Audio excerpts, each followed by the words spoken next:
La plaie du Chosher, le Midrash Rabbah, il ramène que pourquoi Hachem a amené le Chosher en Misraïm.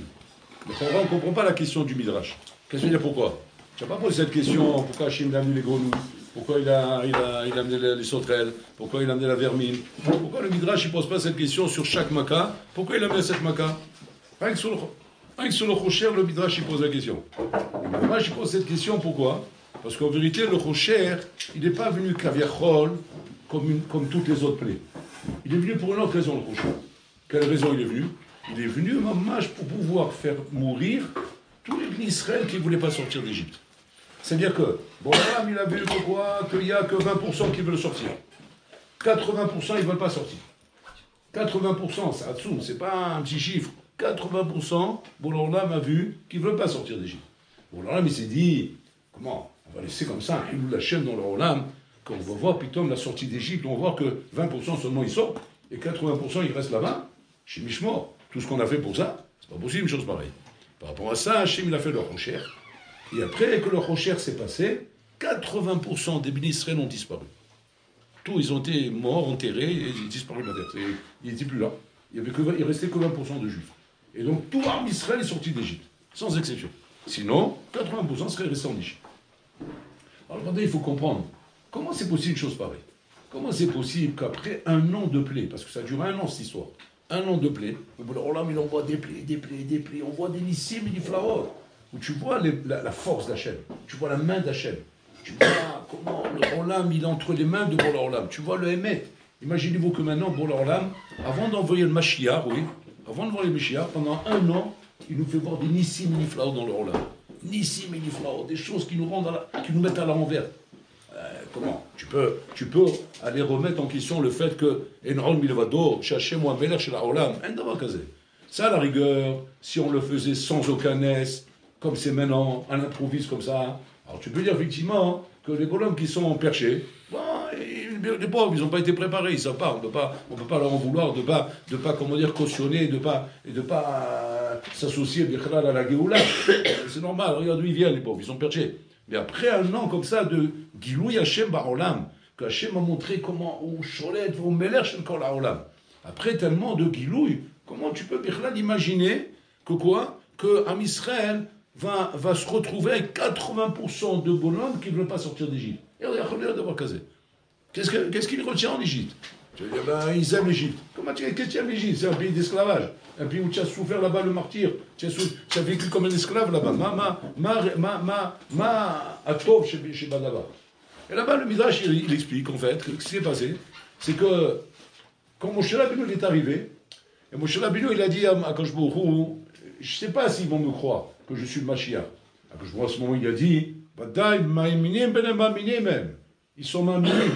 Et là, dit le Midrash, que Hachem, quand il a dit ça sur tout Am Israël. Pas seulement sur les 20%, sur les 100%. Tout le monde est mamine. Tout Am Israël est mamine. Et c'est le maître qu'Am Israël sont mamines. Et que Moshe Rabbeinu Kaviachol, il a été Kaviachol soupçonné d'avoir parlé la Shonara sur Am Israël. C'est pour ça que sa main est devenue lépreuse. Salah. Parce que tu parles la Shonara sur mes enfants, elle n'a pas casé. Maminim bene maminim. Il parle sur les 100%. La Nikuda, elle est comme ça. Si maintenant, il a mis Am Israël sont maminim. Et Am Israël mechaké le biet Mashiach. Et le Mashiach, maintenant, les Maaseh, le voilà, il est là. Et on n'a pas de doute que c'est lui, puisque Hachem, il fait des miracles, des Nissim Niflaot, qui montrent combien il a prouvé que où a Mashiach. Donc, à Kol Besséder, maintenant. Qu'est-ce qui s'est passé? Makara, que 80%, ils ont tourné leur veste. Et 80% maintenant, ils disent, on ne veut plus tout ça. On veut rester en Égypte, on veut continuer avec les Goïms, on veut rester dans ce monde assimilé, on veut rester là-bas en Égypte. Ça, c'est la question qui se pose. Pour plus comprendre la question. Quand on dit qu'ils sont maminim des maminim, alpima atako ve'alizé, pas chose, ce qui est marqué dans le Midrash. Chez lo shinu shmam, lo leshonam, velo bigdehem. C'est Hatsoum, vous vous rendez compte? C'est-à-dire qu'ils n'ont pas changé leurs habits, c'est s'habiller comme des juifs. C'est-à-dire, on va un peu extrapoler, ils étaient tous en chemise blanche et pantalon noir. Il n'y a pas la tenue des goïms, il n'y a pas en jean, t-shirt, des trucs, non, tenue juive. Tzitzit, Bachout, c'est tout, bien, tenue juive. Bien fait. Et quoi encore? Leur nom. Ils ne s'appelaient pas François ou Christian, je ne sais pas quoi. Non, Shlomo, Yehuda, Yaakov. Les noms de leurs ancêtres. Fait. Les Shonam, ils ne parlent pas de langue hébreu. Ils parlent en hébreu, ils ne parlent pas l'égyptien. Ils comprennent l'égyptien parce qu'ils sont là-bas. Mais comment ils parlent entre eux? En hébreu. Tu rentres dans une maison juive, comment ils parlent? En hébreu. C'est-à-dire qu'ils ont gardé leur langue. C'est un en Bretagne. C'est-à-dire que c'est pas stam. On ne prend pas un stam en Bretagne d'un dor, mamache, comment dire, assimilé. Comme aujourd'hui, on est aujourd'hui, que cette galoute, mamache, elle nous a tué cette galoute. Ici, on n'a plus ni le nom, ni la langue, ni la Bible. Tout ça, ça a disparu en Bretagne. On est vraiment en catastrophe aujourd'hui. Mais à l'époque, il y avait la langue, le Bible et le nom. Donc c'est-à-dire que c'était des gens qui étaient adeptes et accrochés aux valeurs. Et ces gens-là, en plus de ça, c'est marqué qu'ils étaient maminim ben maminim. Et ces gens-là, en plus de ça, ils ont vu des miracles. Wow, c'est Hatsoum, donc la couche elle est Hatsouma. La couche elle est très dure. Si encore on parlait d'un dor comme le nôtre, où on n'a plus ni de nom, ni d'habits, ni de trucs, ni de langue, assimilé complètement, pas maminim, parce qu'aujourd'hui il n'y a plus maminim, aujourd'hui il y en a, voilà, il y a de tout. Il y a de tout, ce qu'il faut et ce qu'il ne faut pas. Donc il y a des bonhommes qui ne croient même plus en Dieu aujourd'hui. Ouais. Alors là, aujourd'hui, il n'y a rien à dire. Quand tu vas me dire, quand le Mashiach il va venir aujourd'hui, il y a 80% qui ne seront pas là, je peux le croire. Je peux croire qu'il y a 80% qui ne sont pas là, parce qu'on sait qu'ils ne sont pas là du tout. Et on sait où ils sont. Ils ne sont pas là du tout. Ni Shabbat, ni Yom Kippour à film. Moi, je parle des Juifs de Kippour, il y a 20%. 80%, il n'y a même plus Kippour. C'est vrai que des goyotes, ils vivent comme des goyim. Ils vivent ça, assimilés complètement. Bon, on peut les juger? Non, on ne peut pas juger. C'est Tinoch Shinishba. Ce sont des pauvres personnes qui se sont complètement assimilées. Mais là, ils savent pas où ils habitent, roulaient. Comme je me rappelle, une fois, on prenait le train pour aller avec les bains. On était, il y a ça là, les trains d'avant. Je ne sais pas si il y a encore des trains comme ça. Et les compartiments. Il y avait les compartiments. Ça existe encore ça? Des vieux trains comme ça, compartiments. Pas comme les TGV aujourd'hui, tout assis ensemble. C'est des compartiments comme ça. Il y a encore ça? C'est comme il y a pour Excellent, il y avait ce train. Il y avait comme ça. Alors qu'est-ce qu'on a fait? On était tout le temps à une bande comme ça. On a pris un compartiment. Comme ça. Bon, on est tout installé là-bas dedans, tranquille. Maintenant, il y avait un monsieur là-bas. Bon, on dit, bon, il faut qu'il sorte. Alors, nous, on sait comment faire sortir. On se met à chanter, on se met à crier, on fait tout ça. Au bout d'un moment, il dit, allez, on est parti, bon départ. Allez, maintenant, clac, ferme la porte, et c'est bon. Et là, on sort le garrot, et on sort les carrés d'avant, et on commence la Java dans le train. Bon, on était jeunes, c'est comme vous. On a passé aussi. Bon, alors, nous, il était là, on ne sait plus quoi faire, on chante, on fait, il ne bouge pas. Après, on dit, bon, on va faire du livret Torah. Peut-être ça va l'agacer. Enfin, on a commencé à faire du livret Torah, vous voulez. Non, on ne comprend pas. Le bonhomme, il nous regarde comme ça. Alors, moi, je fais le coup d'allo comme ça, je dis, regarde que c'est. Il nous regarde, c'est bizarre. Alors, un qui était là-bas, fif comme ça, il s'est un Marocain comme ça. Il se tourne vers lui, il dit, ça vous intéresse? Il dit, je sais pas. Je sais pas si ça m'intéresse, mais ça me parle. Il dit, qu'est-ce qui vous parle? Il dit, je sais pas ce que vous dites. Il dit, mais vous êtes juif? Il dit, pas du tout. Non, je ne suis pas juif du tout, mais ça me parle ce que vous dites. Il dit, qu'est-ce qui vous parle? Il dit, il nous revenait des trucs qu'on a dit, et qu'il était sensibilisé par ça. Bon, alors bon, c'est mieux de lui poser des questions. Il dit qu'il n'est pas juif. Peut-être qu'il est juif, il ne sait même pas. On a posé des questions, d'une à l'autre, on a prouvé qu'il était juif. Sa grand-mère, sa mère, il brûlait des choses qui témoignaient, etc. Begitsour, il est juif. Bon, lui, il tombait des nues, il est juif. Bon, du coup, il est parti comme ça, on lui a fait la parmisade dans le train, tout. On s'est mis à chanter, on lui a mis du tfili. La belle, on lui a fait toute la soirée, on lui a fait la lecture de la Torah, on lui a tout fait. Le bon moment, en un instant, en un voyage, il a fait 4 Gilgoulim. On lui a raccourci ça, on lui a raccourci 4 générations d'aller et venir dans le temps bas. Ouais, on lui a fait en un voyage 4 Gilgoulim, quand il a terminé, voilà, c'est fini. Bon, ce bonhomme, en fin de compte, bon, Hachem, Chazar Betchouva, il Trazek, on a gardé contact avec lui, et en fin de compte, il s'est marié avec une juive, il a fondé un foyer de Torah, aujourd'hui il est installé en Israël, il a Bnei Brak, un homme avec une barbe comme ça, une histoire extraordinaire, c'est une histoire extraordinaire. Un sippo comme ça, et nous on partait comme ça, genre le temps il a un phénomène, il a assis là-bas, on veut le sortir là, et en fin de compte, c'était un futur bon juif, bon match, Chamberto Romizo. Comme ça, tu le vois, un match impressionnant. Je l'ai vu il y a quelques années, ça, de voir un match. J'ai des frissons. J'ai des frissons de le voir. Comment c'est impressionnant, Rabotai. Bekitsour, ça, Rabotai, c'est pour montrer, Zé Youdi, Ma'aminim, Ben Ma'aminim. Quand je viens Nachinami, si tu lui montres ce qu'il est, tu montres ce qu'il représente, tu montres tout ce qu'il y a derrière ce judaïsme, alors, oh, Ma'amin, Ben Ma'aminim. Ça, aujourd'hui, on peut comprendre des choses comme ça. On peut comprendre qu'aujourd'hui, il y a comme ça des rebondissements, des trucs qu'on ne comprend pas, des tinoks qui nichent pas, hein, que si rien que tu les prenais et tu leur ouvrais les yeux, tu leur ouvrais la tête, alors plutôt ils t'étonneraient de leur réaction. C'est un tout via fait. Ça, c'est aujourd'hui. Aval ben Misraï, Makara Shama. Bono Olam. Là, c'est pas un wagon pour avec ses bains, là. Là, c'est Bono Olam. Bervodo, Beatzmo, Ani Malach, Ani Velo Malach, Ani Velo Saraf, Ani Hachem. Il est rentré là-bas en personne, il s'est installé en Égypte, Habibi, il a fait un tremblement de terre en Égypte. Alors, pendant un an, tu vois du spectacle comme ça, Habibi, mais de haute dimension, avec Hachem en train de se dévoiler dans le monde, mais à des dimensions inimaginables, où tu vois la main d'Hachem, tu vois des trucs, mais elle m'a tombé à l'envers, c'est pas des plaies genre un film de science-fiction, c'est des trucs que tu crois que c'est divin, tu crois que c'est Shamaïmi, c'est pas, comment dire, des choses qui sont alpiteva, tu vois, c'est les malaméateva. Nous, maminim, ben maminim, tu changes pas ton nom, tu changes pas tes habits, tu changes pas ta langue, tu attends le Mashiach, et quand le Mashiach il arrive, tu l'accueilles avec joie, tout le monde est content, tout le monde veut ça. Maintenant, qu'est-ce que tu me dis? Tom, 80% il va pas sortir. Makarale, Ishtagouma. Qu'est-ce qu'il répond là-bas, le Midrash? Il répond qu'en vérité, pendant cette année, les Juifs se sont mis à gagner beaucoup d'argent. Ils ont fait du business. Ils ont gagné beaucoup d'argent avec la Makadam, Makasfardi, Pachout, il n'y avait plus rien à manger en Égypte. C'était devenu le Bronx. C'est devenu invivable.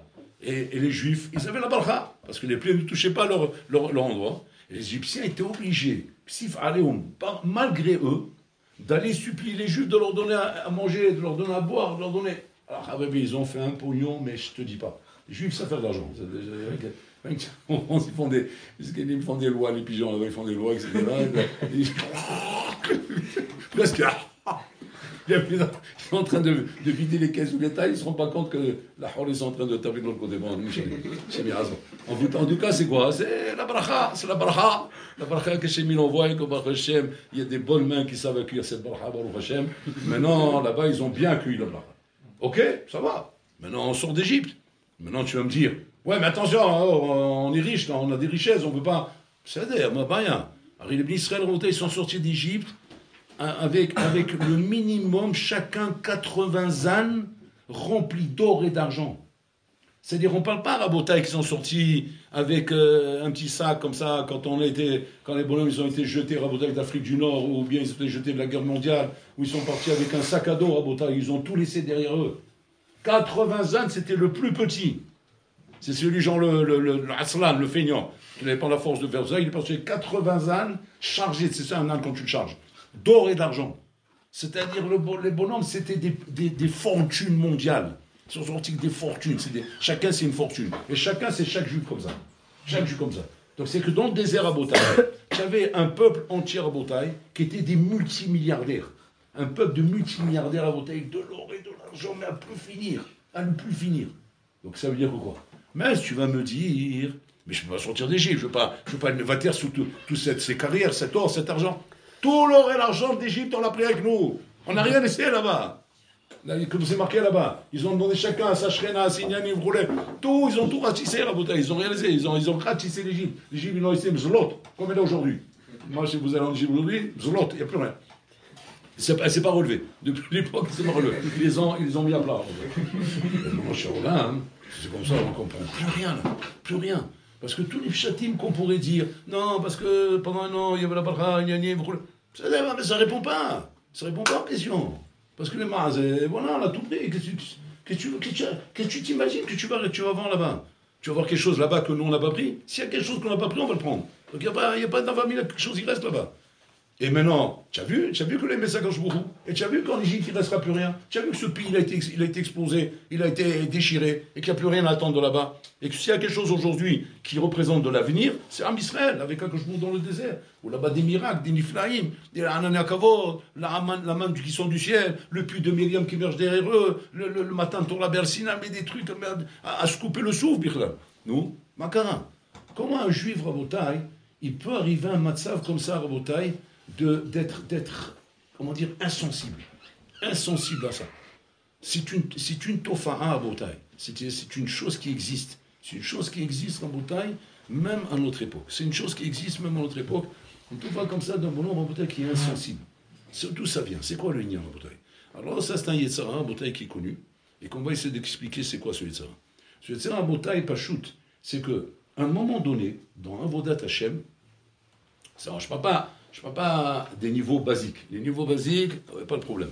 Avec tout ce qu'on a dit, tu les atteins, les niveaux basiques. Parce qu'il n'y a pas besoin de beaucoup plus que ça pour faire bouger un boulan. Quand un boulan, tu fais des miracles, les yeux, ils font un problème, voilà, tu le fais bouger, pas de problème. Hein. Même si le bonhomme, il n'est pas un grand mamine comme Rabbi Hanan Mendoza, mais quand la mer rouge, elle s'ouvre, alors il suit le mouvement. Maintenant, tu vas dire, oh, quel madrigat de Souma, il est rentré dans la mer, et la mer s'est ouverte, il n'a pas peur qu'elle retombe, et que ça se referme, tout ça, chez Malahem ou quoi, vous roulez. Non, on est mamine, on voit, il y a un mouvement, alors le mouvement nous entraîne, le mouvement nous encourage, donc on est pris par ça, donc on n'a pas besoin d'être des madrigotes très très hautes pour suivre un mouvement. Mais à un moment donné, il faut faire un choix dans votre Hashem. C'est-à-dire que tu arrives en vérité dans le bout de l'entonnoir. Parce que votre Hashem, c'est comme un entonnoir, comme c'est explique le mystère de Shabbat. C'est comme un entonnoir. Ça passe d'abord dans l'orifice large, et peu à peu, ça se rétrécit, jusqu'à que ça devient reboter un endroit, un passage très étroit. Là-bas, c'est plus difficile à passer. Parce que là-bas, tu es tout seul. Shamat Alevad. Tant qu'il y a un rebotail, le clan. Alors le clan entraîne le prat. Le mouvement du clan entraîne le prat. Alors on suit les mouvements, tout le monde va par là-bas, on fait tout ce que tout le monde fait. Alors on suit. Et le clan, ça peut entraîner le bien ou le mal. Ça peut entraîner vers le bien, ça peut entraîner vers le mal. C'est des mouvements. Mais après, il y a le prat. Le prat, c'est-à-dire qu'à un moment donné, Kaviachol, tu dois décider de ce que tu veux dans la vie. Tu dois décider ce que tu veux dans la vie. On les calme. Tu as compris? Bon. Donc c'est comme ça. Donc tu as un entonnoir, ouverture comme ça très large. Tu rentres dedans. Mais après, Habibi, attention, il va falloir que maintenant tu décides si tu continues à avancer. Parce que là-bas, ça y est, ça devient individuel. Là-bas, il n'y a plus le clan qui t'entraîne. Là-bas, c'est chacun qui décide d'avancer. Là, c'était un mouvement de clan. Alors on ne sait pas si tu es, volontaire, pas volontaire, acteur ou passif. On ne sait pas, parce que le clan te propulse et te fait avancer. Mais là-bas, ça devient un matzab, Oshata, Rotse, Oshata, Rotse. Et là-bas, c'est caché nous. Parce que là-bas, quand on parle de la Géoula, c'est un talir. La Géoula, c'est pas un instant comme ça, un phénomène surnaturel, ou pitom, la Géoula, elle arrive, le Mashiach, il a découlé. Non, on ne sait pas ce que ça veut dire, la Géoula. La Géoula, c'est un talir, c'est un processus. C'est un processus rouhani. C'est pas un processus gashmi. Ça paraît gashmi comme ça, Piton, ma chérie, il arrive, voilà, il est là, il est couronne, il est en train de mettre de l'ordre, il du CDR, il fait venir des Juifs de France, d'Amérique, etc. Ça, c'est le côté gashmi des choses. Mais c'est un processus rouhani. Un processus rouhani, Rabotai, qui demande ripazon. Bibhilou Yasoumin Israël. Ripazon.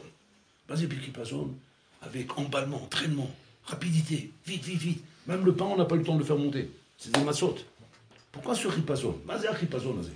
C'est quoi cette excitation là? Moi, je comprends pas. On se sauve de prison, quoi. On est des prisonniers, on s'est sauvés, on a fait une évasion. C'est organisé. C'est pour le Rwanda qui organise tout ça. Les Égyptiens, ils sont par terre. Au contraire, il nous faut même l'escorte pour qu'on sorte. Tellement, je suis à la parole. Sortez. Ils nous escortent pour qu'on sorte de là-bas. Donc, ma ripazon, c'est Rabotai. Le ripazon de la Géoula, Rabotai, est le talir de la Géoula. Le talir de la Géoula, c'est-à-dire qu'à un moment donné, tu as le choix à toi, pratit. Parce qu'il y a les choix klalites, mais il y a les choix pratites. Et que les choix klalites n'est pas qu'un matzav klali. À un moment donné, c'est une achlata pratite. Où toi, tu dois décider ce que tu veux dans la vie. Et que chaz v'shalom, ça fait un peu peur ce que je vais dire, mais on se rend compte que 80% sont incapables de ça. On ne parle pas de rigolo. On parle de gens ma'aminim, shelo shinushmam, lo leshonam, lo bigdehem. Pas mal des gens rabotailles accrochés aux dates, pas des perchés, accrochés aux dates. Et alors, qu'est-ce qui se passe? Pourquoi bébé, là c'est l'entonnoir, là il faut, c'est imenani limili. Si pas toi tu prends pas cette décision, behipazon, de décider d'être nigra, de délivrer. C'est quoi délivrer? Délivrer, c'est pas chaud, c'est fermer la porte au Yetzara. C'est dire, ça y est, ici tu ne rentres plus. Tu n'as plus rien à faire avec moi. Ça y est, j'ai pris ma décision. J'ai pris ma décision, je suis Hachem. Je vais là où Hachem veut que j'aille. Je ne suis plus un pied là et un pied là. Je suis plus entre les deux. Parce que être encore dans la galoute, c'est être encore entre les deux. C'est avoir un pied dedans, un pied dehors. Être dans la Géoula, c'est je suis dedans. Et dedans, c'est quand? Pas seulement quand on sort d'Égypte. C'est même en étant déjà en Égypte. C'est en Égypte déjà, je suis un Ben Géoula. Je ne suis pas Géoula parce que je sors. Parce qu'une fois que tu sors, c'est un mouvement encore. Et alors, si c'est comme ça, pourquoi les 100% ils ne sont pas sortis? Si c'est un mouvement. Non, c'est pas comme ça. Parce que, comme je vous ai expliqué, la Géoula, c'est un tali rouhani. C'est pas un mouvement où on sort d'un pays, on se sort d'un endroit. C'est pas ça, Rabotai. C'est rouhani, tout ça. C'est-à-dire que le bonhomme qui est en train de sortir là maintenant, Kaviachol, on lui met maintenant la Hatima Taïoudi. Et celui qui n'a pas ça, il n'est pas Youdi. C'est-à-dire qu'on est en train d'être couvert mi-am Israël, Achal. Mi-am Israël, chez Raoul et Kabel Torah. Ça, Rabotai, ça peut être comme Ben Géoula. Un Ben Géoula comme aujourd'hui. Qui est-ce qui est prêt à recevoir Mashiach? Ben, tu es Ben nous tous. C'est pas sûr, hein. C'est pas sûr. C'est-à-dire qu'un homme, il peut savoir, Kaviachol, on ne peut jamais savoir à 100%, mais Kaviachol, s'il est Ben Géoula ou il est Ben Galout. Ben Galout, c'est le bonhomme en bouteille qui reste accroché à son olam, à cette galoute. Cette galoute Nenachinami, qui est une galoute, Rabotai, que le bonhomme n'est pas prêt de mévater. Le mouchan est vater aléa. On ne parle pas que parce qu'il manque de Emouna. On ne parle pas parce qu'il manque de conviction. Non, il a la Emouna, il a tout ça, il est conscient que c'est bien, tout ça, mais Avaluma Atif et il préfère cette galoute, Rabotai, à la Géoula. Mais pourquoi il préfère? Parce que Kachello, il paraît de Machomer, ou le Achon, il paraît de misé. Il ne peut pas, comme ça, sans condition, suivre Hachem. Jusqu'où je le suis? À défaut, Ani Narito. À défaut, à Dassof. Blickvoul. Quoi, même au stade, moi, j'existe plus. Mais bataille. Pourquoi pas? Comment pourquoi pas? Mais attends, moi, il faut que je contrôle quelque chose quand même. Il faut que je sache où je vais. Je veux savoir où on m'amène. Je veux savoir où je suis. Non? Non, c'est ce qu'il a dit à Koshboura Adam Arishon. Mikol Aes Tochal. Ou Me'es Adada Tochal. C'est quoi Aes Adat? Adat, c'est la date. Je veux savoir, je veux contrôler, je veux savoir ce qui se passe. Bon, alors là, midi, c'est pas comme ça on s'accroche avec moi. S'accrocher avec moi, c'est qu'à un moment donné, il n'y a pas de contrôle. Tu sais pas où tu vas. Tu sais pas ce qui se passe. J'arrive à l'Eshiva, je sais pas ce qui se passe. Puis tombe dans il te dit, tu restes ici, tu bouges pas. Attends, doucement, moi j'ai prévu faire des études, moi j'ai prévu faire ça, j'ai prévu faire ça. C'est Aes Adat. Pourquoi c'est Aes Adat, ça? Parce que sur la date, c'est la vigne. Qu'est-ce qu'on fait avec moi? Avec Hachem, il n'y a pas. Qu'est-ce qu'on fait avec toi? Si maintenant, ça, c'est la volonté d'Hachem, eh bien, c'est la volonté d'Hachem. Maintenant, tu vas me dire, ouais, mais attends, mais il y a la volonté d'Hachem, il y a ma volonté à moi aussi. Non, ta volonté à toi n'intéresse personne. Ta volonté, c'est la volonté d'Hachem. Et toi, tu dois vouloir ce qu'Hachem, il veut. Voilà, c'est quoi ta volonté à toi? Ta volonté à toi, elle n'existe que si elle veut la volonté d'Hachem. Si elle ne veut pas la volonté d'Hachem, c'est quoi alors? C'est tout ça, tu es sa date. C'est-à-dire que tu veux savoir, tu veux ce que les goïms te veulent. Donc tu es encore accroché là-bas. Ça veut dire que tu as l'omouchan, la Géoula, tu n'es pas prêt à sortir là-bas. C'est l'Orabayom, Rabotai. Donc c'est pas pour rien que ça représente un chiffre tellement petit.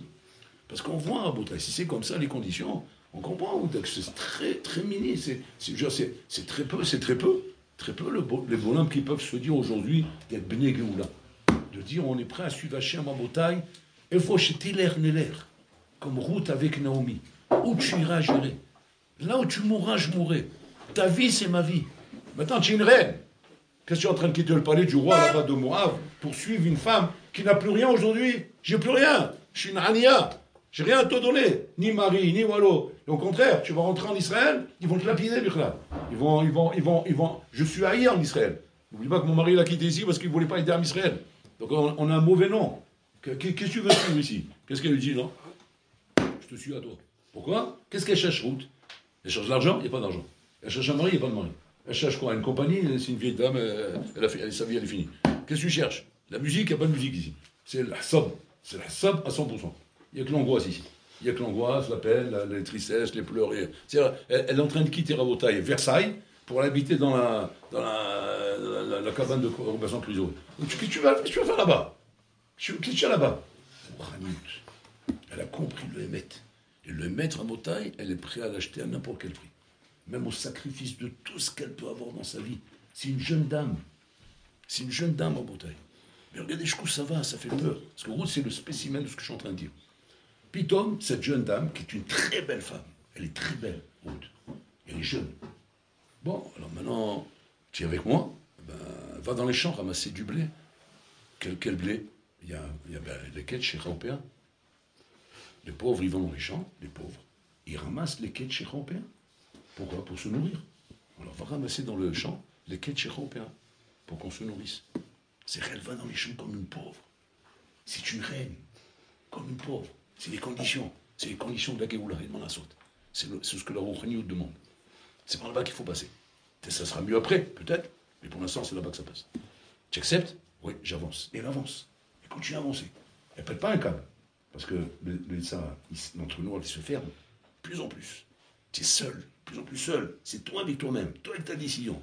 Toi avec tout la styraminoubé que tu as maintenant. Par rapport à ce que tu avais comme espérance dans la vie. Il n'y a plus d'espoir. Il n'y a plus rien. C'est le Rocher Gamour. Et tu rentres là-bas, tu rentres. Jusqu'à quand? On ne sait pas. Et route à l'avance. Elle est maltraitée. Tout le monde. La Moavia, la Goya. C'est les belles filles de Boaz qui s'est sauvées d'ici parce qu'il ne voulait pas Boaz, pardon. C'est les belles filles de. Je ne me rappelle plus comment il s'appelle, le mari de Naomi, qui est parti d'ici parce qu'il ne voulait pas nourrir Israël. Il avait peur qu'on lui mange son argent. Il était très riche. Il s'est sauvé à Moab. Alors allez-nous, ils ont fait un shemra, hein. Et les Melech, Hazak. Ils ont fait un shemra, et comme ça, elle était huée. On sifflait comme une personne qui a la lèpre. Alors allez-nous, une femme qui était une reine, une malka, une beauté, tout pour elle. Tout ce qu'elle voulait, elle avait. Et elle est comme ça, humiliée. Mais elle avance, elle ne bouge pas. Jusqu'à que Pitom, Boaz, il s'intéresse à elle. Il voit qu'elle est sanoua. Il voit qu'elle ne se baisse pas comme les autres femmes. Elle se baisse d'une manière sanoua. Il faut attention de s'accroupir pour pas qu'on puisse, la robe elle puisse bouger et qu'on puisse voir quelque chose. Il se dit, tiens, c'est une grande femme, ça. Il s'approche d'elle, il lui dit, viens ici, tu restes là. Mais tu vas... Il dit, tu bouges pas d'ici. Et donc, là, tu vas ramasser les quais de Cheikh Opéa, et ben, Hachem, tout va bien se passer. Il a fait moi. Et elle écoute. Et elle vient chaque fois là-bas. Pitom, qu'est-ce qu'elle lui dit, Naomi? Naomi lui dit, tu sais, je suis déjà vieille. Je ne vais pas rester encore longtemps dans ce monde. Bientôt, je vais mourir. Il faut penser à une mise importante. Alors, elle regarde, dit, qu'est-ce qu'il y a? Il dit, la misa de Hiboum. Misa de Hiboum, c'est quoi ça? Ben, ton mari n'a pas eu d'enfant. Tu n'as pas d'enfant. Il faut faire la misa de Hiboum. Elle dit, mais avec qui? Tu n'as plus d'enfant, Naomi. Il dit, oui, avec Boaz. Pourquoi? Parce que c'est le plus carov. C'est le plus carov, tu vas faire Hiboum avec lui.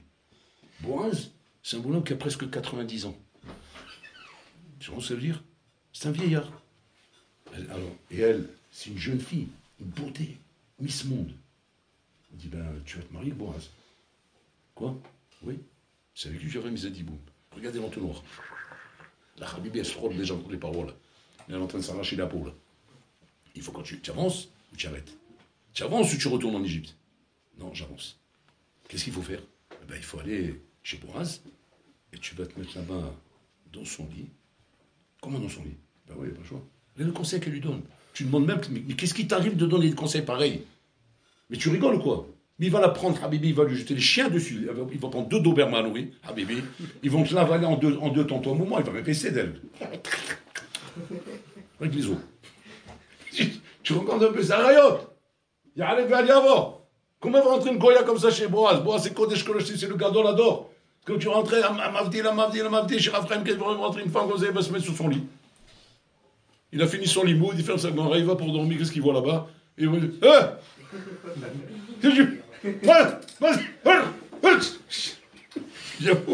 tu rigoles, il ne sait plus quoi faire. Qu'est-ce que je fais avec ce truc-là qui est rentré dans mon lit maintenant? Il a 90 ans, bon, tu vas dire, il n'a pas tout pour la riote. Mais c'est l'air, ça va, il réagit quand même, le bonhomme. Il dit, qu'est-ce que tu fais là? Elle dit, c'est ma belle-mère qui m'a dit, c'est pour la faire la misva de Hiboum. Bah, Boaz, il est estomaqué. Il est étonné par cette fille qu'il a compris qu'elle est sanoua, et comment elle est prête à faire un massé comme ça, il comprend tout de suite qu'elle est mitkaven et de l'Echem Shamay. Bon, il a donné roi Hakodesh pour commencer vite, mais pour ne pas faire un faux pas. Parce que l'histoire est là, souvent. Et donc, qu'est-ce qu'il fait, Boaz? Il lui dit, regardez comment on ne la lâche pas. Elle rentre dans l'entour de plus en plus. Parce que Boaz, quelque part, il est vieux. C'est pas un beau gosse. C'est pas le prince charmant. C'est pas mon hatan sous la roupa, avec la belle chanson de fond. C'est le Chibani. Il a plus de dents, Bikochi, il avance, si vous voulez, il va falloir qu'elle le porte pour avancer. Et ça va être plus, comment dire, une Philippinine qui va s'occuper du vieillard plutôt que d'autres choses. Mais bon, c'est la misva, elle m'en a sauté. Mais quelque part, elle a créé une sympathie avec lui. Ouais. Donc cette sympathie, comment dire, réconforte un peu. C'est mon papy. C'est pas grave, ça sera pas un Mohatal, ça sera mon papy, mais ça va. Qu'est-ce qu'il lui dit, Boaz? Il dit, c'est pas sûr que c'est moi la mitzvah. Bon, qui c'est alors? C'est un autre. C'est un autre qui est plus proche que moi. C'est-à-dire qu'un bonhomme qu'elle ne connaît pas. Un Shibani encore, pareil. Ouais. Parce qu'ils sont tous du troisième âge là-bas. C'est une autre génération. Il n'y a plus cette génération. Waouh! Vous vous rendez compte quel coup là? C'est-à-dire qu'elle avait un inconnu total. C'est plus elle. Lui au plus ou moins elle le connaît. Bon, donc elle a fait moralement une certaine relation qui l'apaise un petit peu. Mais même ça, on te l'enlève. Rien. Tu veux suivre la voie d'Hachem? Rien. Aucun repère. Rien qui peut te rassurer de te dire « Ah, j'ai encore un repère, je tiens encore quelque chose. » Plus rien. Et elle écoute. Pas de problème. Je fais ce qu'on veut. Il va demander. Et normalement, il s'est trouvé qu'il n'a pas voulu. Donc, par rapport à ça, Boaz, il vient, il dit « C'est avec moi que tu vas faire la mitzvah. » Il a fait la mitzvah avec lui. Donc, maintenant, quelque part, en faisant la mitzvah avec lui, elle s'attache à lui. Et le matin, Boaz, il meurt. Elle est veuve, pour la deuxième fois. Mais par contre, maintenant, elle est enceinte. Donc c'est une almana enceinte. Qu'est-ce qu'elle porte dans son ventre, Habibi? Celui qui va faire venir David Amel au monde. C'est la génération du Mashiach. Regardez la Géoula d'où elle sort. La Géoula, elle sort du Esther, de Esther à Moutaï. Et ça, il faut du Hipazon pour ça. Il faut qu'à un moment donné, avant que le Mashiach vienne, qu'on est très proche à Moutaï, il faut qu'à un moment donné, toi, tu te dis dans ta tête, Anirose ta Géoula. Mais non, il faut que tu comprennes ce que ça veut dire, ça, Anirose ta Géoula. Parce que tout le monde a dit Anirose ta Géoula. Même là-bas, ils disent tous Anirose ta Géoula. En attendant 80%, ils sont restés là-bas. Ouais, ils ont disparu dans le prochain. Alors tout le monde dit la Géoula. Alors tu dis, alors c'est quoi vouloir la Géoula? Vouloir la Géoula, c'est la vouloir à tout prix. Au prix de ce genre d'histoire que je viens de te raconter. Parce que Bola Olam, tu ne connais pas ses chemins. Tu ne sais pas où il veut t'amener. Tu ne sais pas le programme qu'il a Bola Olam. Toi, tu dois te dire une chose comme ça. Jinemouna shlema en kadosh baruch hu vani mukhan alechet acharav ifou shurotze, sans poser de questions, bilichol, sans savoir où il m'amène, qu'est-ce qu'il veut de moi, parce que je ne comprendrai jamais ce qu'il veut de moi. Mais si jamais je viens avec rien qu'une question, ou bien un yan, Alkan, là je veux comprendre. C'est pas pour toi la Géoula. Si tu veux comprendre quoi que ce soit, c'est pas pour toi la Géoula. Tu dois être soumis à la volonté d'Hachem sans shelot. Ad kedekar la lechet bamidbar, be'eres lo zerwa, makom shenakrav akravim et nechashim. Où là-bas, tu as plus de chances de mourir que de vivre. Et c'est là-bas qu'il faut aller. Bon, chez Orlam, ça c'est pas un programme ça. C'est encore, tu me dis, on va à Las Vegas, Miami Beach, Florida, Paris, des trucs comme ça, qu'on connaît plus ou moins. On a des points de repère, on connaît un peu la langue, on peut s'arranger, on a des euros. Ouais. Donc on sait plus ou moins comment se débrouiller avec les euros. C'est dans le désert, Habibi. C'est le sable, c'est rien du tout. Il y a Dash là-bas, ouais, il peut sortir de n'importe où. Tu vas à l'inconnu. À l'inconnu où il y a plus de chances de mourir que de rester en vie. Si ce n'est pas que tu fais confiance à Bola Olam qui pourra tout faire pour toi. Et que tu as confiance qu'en lui parce que là-bas, il n'y a plus rien en qui faire confiance. C'est-à-dire que tu te mets dans les mains d'Hachem complètement, sans plus aucun point de repère. Ça, Oda, c'est ça, donc pour se préparer au Mashiach, c'est pour ça que le Mashiach, il prend tant de temps. C'est parce qu'il y a un travail de fond à faire dans son esprit. De se préparer dans sa tête, de se dire, Ani Mouchan la kol. Je ne sais pas à quoi il va ressembler le Olam quand le Mashiach viendra. Je ne sais pas ce qu'il y aura dans le monde. Peut-être qu'il n'y aura plus de bowling. Mais moi, je suis un fada du bowling. S'il n'y a plus de bowling, je vais tirer une balle dans la tête, moi. Il faut que, bien du tennis, il faut qu'il y ait quelque chose quand même, hein, que j'ai un point de repère, je sais ce que je fais dans ce monde. Il n'y a plus rien. Tu as compris? C'est à votre Hachem, zéro zé. Et ma kala, j'aurai une kala peut-être? Ça peut être une shibania, qui n'a plus de dents, une seule dent. Voilà. Vous avez des sourires comme ça, des sourires, voilà. Ça te va? Ah non, attends. Alors, comment tu ressens, Jésus? Tu es prêt? C'est prêt à tout. Tu vas pas mettre des conditions. Ruth, elle représente l'histoire en bouteille de cette dame qui a compris Mazé Géoula. Mazé Géoula, mais quand le Mechir chier. Et ça veut pas dire parce que je vais rentrer là-bas, tout va aller bien. Non, ça sera dur. Dans le désert, ça a été dur à Boutaï. Ils ont pleuré, les Israël, dans le désert. Ils ont souffert. Mais pourquoi ils ont souffert? Parce que c'est le désert, c'est Kadosh Baruch Hu, il faut suivre avec Emouna et Bitaron, sans poser de questions, sans se dire où on va et qu'est-ce qu'on fait, rouler. Jusqu'au moment où ils vont rentrer en Israël, puis ils voient, allez, Ochelet et Tchoshvea, waouh, ils se mettent à pleurer là-bas, bon, alors là, il dit, vous pleurez? Vous allez pleurer pour rien, vous allez pleurer pour quelque chose. Bon, alors là, il ne permet pas ça. Bon, l'homme, il veut des gens, accrochés à lui, accrochés à Kadosh Baruch Hu, en bouteille. Et ça, c'est la voda qu'on doit faire à bouteille. Maintenant, en ce moment, parce que nous sommes mamash, puis Ikvadim Shira, on est vraiment le dos du Mashiach. Et là, on est comme en Égypte, quoi, avant la sortie d'Égypte. On est comme en Égypte avant la sortie d'Égypte. Et là, on doit être machlit rabotai. Si on est Bnei Geoula ou Bnei Galut, Bnei Geoula ou Bnei Galut. Tant qu'on voit chez nous à rabotai que persiste un attachement à ces ignanim de la Galoute, c'est qu'on n'est pas encore Bnei Geoula, on n'est pas prêt à sortir, on fait partie des 80%. Alors, par contre, si on sent que ça y est, dans ma tête, c'est clair. Là où Alishim m'amènera, j'irai. Ce qu'il fera avec moi, je ferai. C'est-à-dire un imitia esh me olamazé. Je fais Yehush du olamazé. Tant que tu ne fais pas Yehush du olamazé, c'est bien, ça veut dire que tu ne peux pas être encore Benegoula. C'est le Vayon. Et ça, c'est Beripazon. Pourquoi Beripazon? Parce que là, tu as tout le temps de réfléchir. Tu as un an. Un an, pourquoi? Parce que c'est comme ça la préparation de la sortie d'Égypte. Mais au moment que ça se passera, ça va aller très vite. Très vite. Tout le monde sort. Waouh. Là, Hazvi Shalom, si tu n'as pas fait une achana avant, le bilboul, il sera tellement grand que tu ne pourras pas sortir.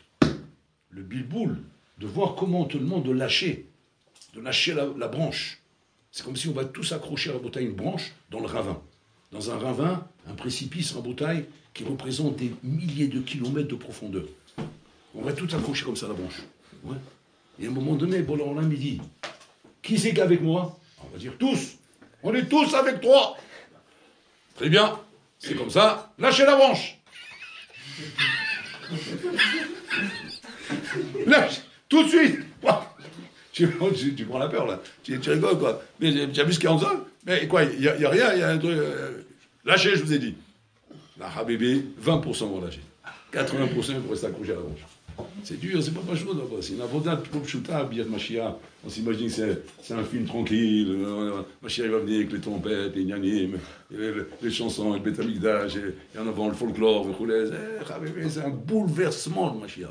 C'est un bouleversement. C'est tellement bouleversant que pour le Olam, il est obligé d'aller très doucement pour faire dire le Mashiach.